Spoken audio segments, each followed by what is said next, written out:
Sir रहने दीजिए, आपको चोट आई है। तुम ठीक हो सर? मैं ठीक हूँ। कहीं चोट नहीं आई ना तुम्हें? तुम ठीक हो? हाँ, लेकिन आपको बहुत चोट आई है। एक मिनट।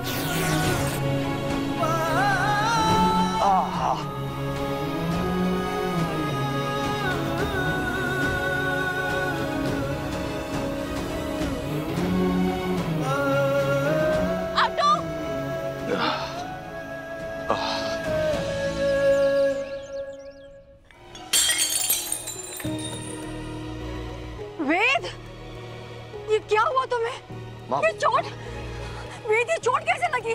रोहित, वेद तुम अंदर चलो अंदर। ज्यादा दर्द तो नहीं हो रहा ना? Thank God. डॉक्टर ने कहा है कि ज्यादा गहरा घाव नहीं है। लेकिन वेद ये सब हुआ कैसे? किसने किया बता? वेद भाई, किसी ने सरू पर चाकू से अटैक करने की कोशिश की। बस सरू को प्रोटेक्ट करने में। चाकू से अटैक? हाँ। ओह गॉड, पता नहीं और कितने दुश्मन हैं इस लड़की के, लेकिन इसकी वजह से तुमने अपनी जान जोखिम में क्यों डाली? माँ, थोड़ी सी ही चोट है, आप खामखा परेशान हो। खामखा क्या? चोट देखी है तुमने अपनी? अभी डॉक्टर साहब ने कहा कि अगर ये नाइफ थोड़ी भी इधर उधर हो गई होती ना तो बात और ज्यादा सीरियस हो सकती थी। वेद, तुझे कुछ हो जाता तो हीरो बनने से पहले एक बार भी माँ का ख्याल नहीं आया ना? अरे जो इस सरू के पीछे तूने अपनी जान जोखिम में डाल दी। माँ, सरू मेरी पत्नी है, उसे प्रोटेक्ट नहीं करता क्या? मेरा फर्ज था माँ। मैं बस इतना जानती हूँ कि मैंने तुझे जन्म दिया है, तेरी जान पर मेरा भी हक है। जब से तूने पहली सांस ली है तब से रिश्ता है हमारा, और आज तुम इतने सेल्फिश हो गए कि अपनी जान खतरे में डालने से पहले एक बार भी नहीं सोचा कि मेरा क्या होगा। एक बात क्लियरली सुन लो आज तुम, आइंदा से अगर खुद को खतरे में डालने वाला कोई भी काम किया ना, मेरा मरा हुआ मुंह देखोगे। माँ, तुम्हें कुछ हो गया, जी नहीं पाऊंगी। माँ, प्लीज माँ, आई एम सॉरी। रुला दिया एक बार फिर माँ को। तो ध्यान क्यों नहीं रखता चीजों का यार? भाई,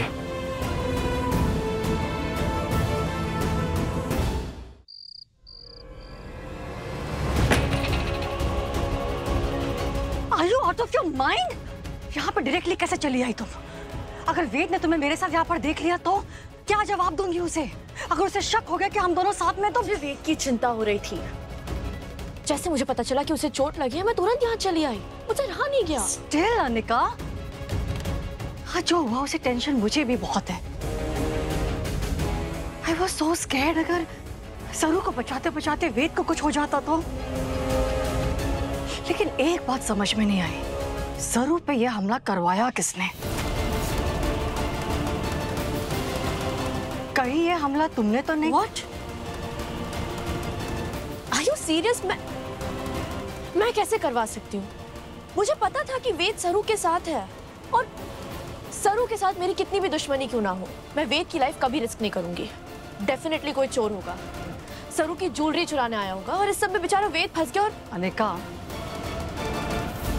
आज एक बात मेरी बहुत अच्छे से नोट कर लो, मैं सिर्फ सरू को वेद से दूर करना चाहती हूँ, इन दोनों का रिश्ता तोड़ना चाहती हूँ, दैट्स इट।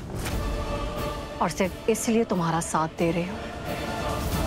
अगर इन सब में मेरे वेद को कुछ भी हुआ, मुझसे बुरा कोई नहीं होगा।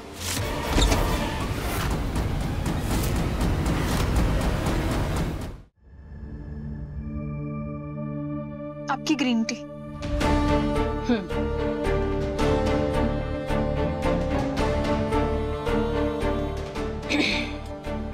मम्मी जी, आप किसी से बात कर रही थी क्या?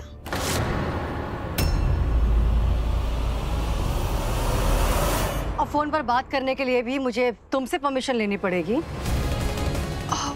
नहीं नहीं mummy ji, I am so sorry. मुझे लगा आपके साथ कोई है। तुम्हारे पास और कोई काम नहीं है मेरी जासूसी करने के अलावा?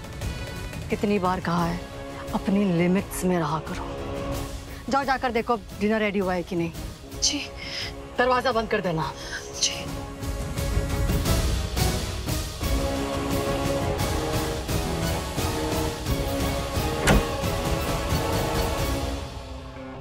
देखा तुमने, इसीलिए मना करती हूँ यहाँ पर आने के लिए।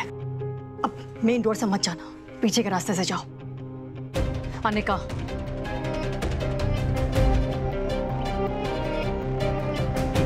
I am just reminding you, सरू को इस गेम में हराना है बस। मेरे वेद को जरा से भी खरोच नहीं आनी चाहिए। चलो मैं तुम्हें छोड़ के आती हूँ।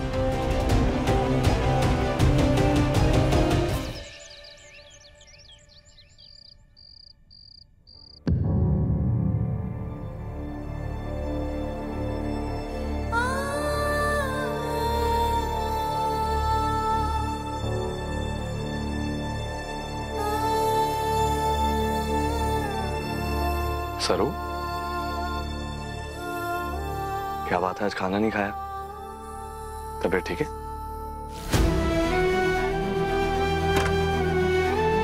अरे क्या बात है, मेरी बात तो सुनो। तुम ऐसे मुंह फेर के कहाँ जा? सरू, अरे मौन व्रत क्यों रखा हुआ है? सरू मुझे बताओ तो सही, बात क्या है? मुझसे बात तो सरू, सरू मेरी बात सुनो, मेरी तरफ देखो, क्या हुआ सरू? मुझे बताओ। किसने कहा था आपको हमारी जान बचाने के लिए, खुद को, अपनी जान को खतरे में डालने के लिए? कुछ हो जाता तो ये घाव, ये दर्द, ये सब मारे से का था ना, तो अपने सर पर क्यों लिया? किसने दी आपको इजाजत? मेरी पत्नी कहती है कि एक पति और पत्नी में पूछा नहीं जाता, उनका हक होता है एक दूसरे पर, तो हक जताया और जिम्मेदारी भी। हाँ, एक बात बताओ, अगर तुम मेरी जगह होती तो तुम बीच में नहीं आती? आती ना? तो जब तुम हक जता सकती हो तो मैं क्यों नहीं जता सकता हक? मैं आऊंगा, मैं हर बार बीच में आऊंगा जब जब कोई मुसीबत तुम्हारे सामने खड़ी होगी, तुम्हारे सामने ढाल बनकर खड़ा हो जाऊंगा सर। लेकिन किसी भी मुसीबत को, किसी भी तकलीफ को अपनी सरों तक पहुंचने नहीं देगा ये भी।